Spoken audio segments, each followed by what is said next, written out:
Hi guys! Samahan niyo akong bumili pa ng mga ingredients na kulang ko para sa aking gagawing 7-layer cakes. O ayan, binagyo na nga tayo. O akala nyo ganun kadali maging baker.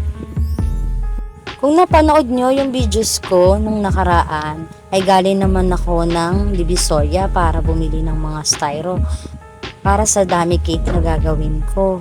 Dito naman ngayon ay nasa Muñoz ako sa All About Baking para naman bumili ng board kasi wala akong nakitang ganun kalaki na board para sa aking gagawing cake. Dito lang talaga ako nakakabili ng board na malaki sa All About Baking kasi dito talaga is kumpleto sila sa mga board. Dating nabili ko nung unang birthday ni Aikio na ginawa kong malaking cake tin is 20 by kineme yung nabili ko. Ngayon, wala silang stock nun. Nauwi ako sa 18. So, pasok pa rin naman kasi ang nabili kong dami styro is 16 by 6. So, ngayon, ayan, nagpapahanap ako kay kuya. Ang bait ng mga ano nila dito, i-assist ka talaga nila. Syempre, ang laki-laki nung paglalagyan niyan, hindi ko talaga abot. Kaya nagpa-assist na ako kay kuya. Kaya maraming salamat, kuya. At yun na nga, wala akong nahanap na 20. Ngayon, ang nahanap na lang talaga namin is 18. Yung 20 kasi na available nila is may tupi sa gitna. So, pag binuhat ko yung cake dun, baka bumagsak. Kaya talagang no choice ako kundi sa 16 ako mapupunta. So, ayan, bumili na nga rin ako ng ribbon para sa gagamitin ko para pantakip dun sa board na gagamitin ko. At pumili na rin ako dito ng candle na gagamitin ko sa cake ni Aikio.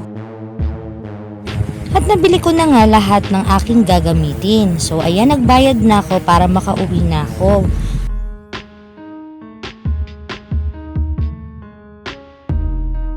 For the commute nga ang person kasi wala tayong service kasi pumasok ang aking asawa.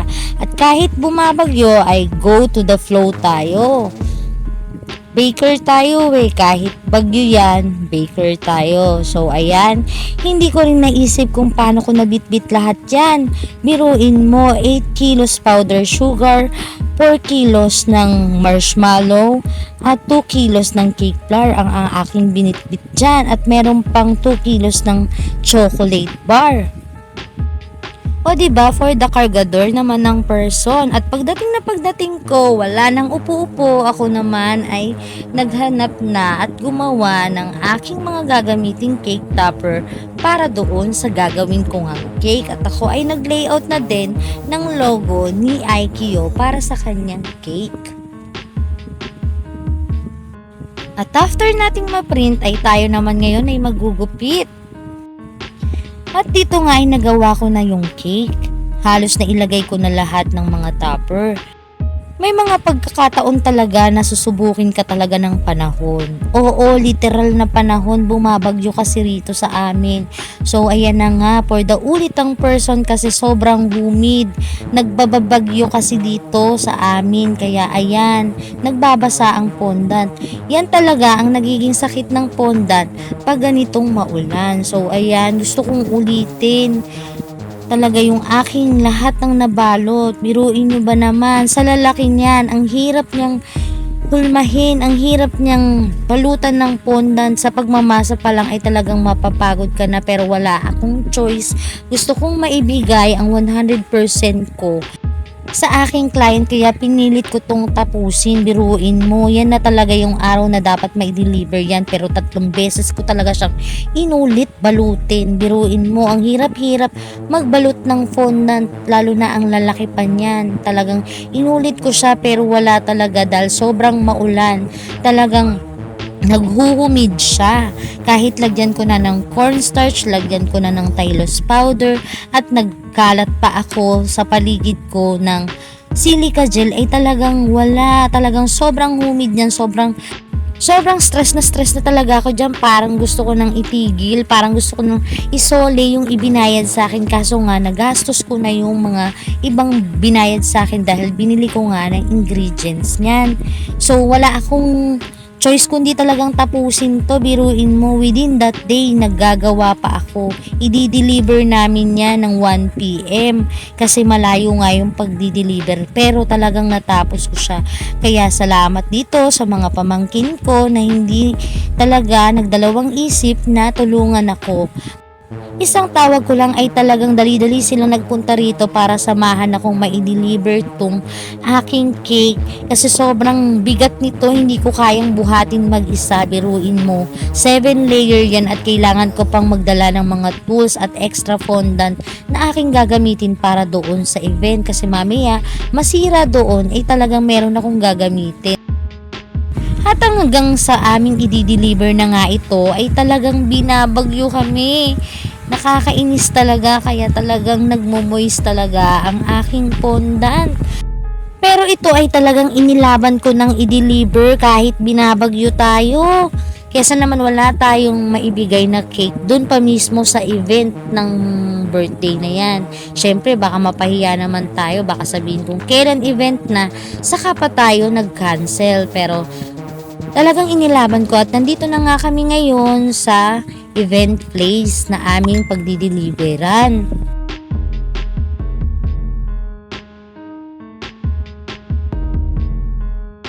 Fast Furious nga pala ang team ng birthday ni Aikyo.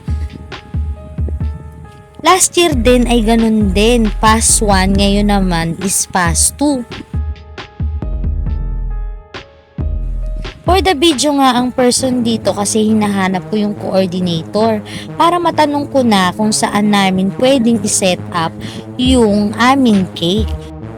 Nag-aayos pa kasi sila nung kami ay dumating dito kaya ang sabi ng coordinator sa amin dito ay mag-wait lang muna kami o kaya maglibot-libot muna kami para maaliw muna kami at talagang medyo matatagalan pa bago namin ma-set up yung cake kasi nga inaayos pa yung stage. Kasi doon namin ilalagay yung cake. Ang ganda nga ng pagka-set up nila dito. Akalain mo bang bata ang may birthday dito? Tignan mo nga naman ang atake. Akala mo Miami Beach. Dito nga ay may ipinakalat pang white sand. Talaga namang akalain mo na nasa Miami Beach ka. Nang natapos na nga ang stage, ay akin nang inumpisahan na iset up na ang cake na aming dala. For the carton na nga ang ating cake. Nung nandito na kami sa loob ay napansin namin na natutuyo yung cake. Nawawala yung humid niya dahil mainit sa loob kasi hindi pa nabubuksan ng aircon. Kaya dito nga ay sineset up ko na ang aking cake at nilalagyan na ng topper. Akala ko hindi ganito kaganda ang kalalabasan ng cake pero nung napagpatong-patong na nga namin ng cake ay talagang lumabas ang kanyang kagandahan. Dali-dali na nga namin tong tinatapos kasi nga 4 p.m. na dito at 4 p.m. ay start na ng photoshoot nila at 5 p.m. is magsisimula na ang birthday party. Kaya dito ay binibilisan na namin linisin ang paligid ng cake at medyo pinupunasan namin ito ng water para ito ay maging shiny ulit kasi medyo natutuyo na siya. Lalong gumanda ito nung mga napatungan na namin ng kung ano-anong mga topper to. Talagang sobrang ganda lalo na nang naipatong ko na yung car sa ibabaw. At dito nga ay inayos na namin ng cake sa kanyang paglalagyang drum. Bumagay nga ito sa kanyang pinagpatungan. Noon, pangarap ko lang na makagawa ng ganito kalaking cake pero ito na nga. This is it, pansit. I made it. Munti ko na tong sukuan pero pag passion mo talaga at gusto mo at mahal mo, ang ginagawa mo ay talagang ipipilit mo at ibubuhos mo ang 100% mo para magawa ang gusto mong gawin at pangarap mo. Dito ako napaisip habang binibidyohan ko tong cake na lahat ng pagod at paghihirap ko habang ginagawa ko yung cake na to, na kahit inulit ko to ng 3 beses, ay talagang nakahinga na ako ng maluwag nung nakita ko siyang nandito na mismo sa event at naipatong namin ng maayos at walang naging aberya. Dito na ako nakahinga ng maluwag at dito ko na rin nasabi sa sarili ko na kaya ko pala. Na kahit nahirapan ako ay talagang kinaya ko. Isang lesson sa buhay ko ang nakita ko rito habang ginagawa ko tong cake na to. Na dapat wag mong isusuko kung ano ang gusto mong gawin, ituloy mo. Dahil pag isinuko mo to, ikaw din ang talo. Kita nyo ba yung cake na yan? Kung iyan ay sinuko ko, sino ang mapapahiya? Sa paggagawa ng cake, hindi mo iisipin ang kikitain mo. Iisipin mo ang pangalan mo. Iisipin mo din yung kliyente mo na nagtiwala sa'yo dahil alam niya na kaya mo tapos ikaw ay susuko na. Pero dapat pala hindi. Talagang laking pasasalamat ko nung nakita ko na at talagang napailing na lang ako nung nakita ko na yung cake na nakatayo ng maayos sa mismong venue. At ganyang kaganda at ganyang kalaki. Lahat ng pagod dito ay biglang nawala. At nasabi ko sa sarili ko, oy, pwede na akong matulog, tapos na ang stress, tapos na ang trabaho ko. Na nagawa ko ng maayos ang aking trabaho. Ang sarap lang sa pakiramdam pag nagawa mo yung trabaho mo ng maayos at meron kang napasayang tao. Kaya ayan, ang itsura ng baker na pagod. Pwede na akong makatulog. So ayun na nga, hanggang dito na lang. Thank you for watching. Follow for more. Bye!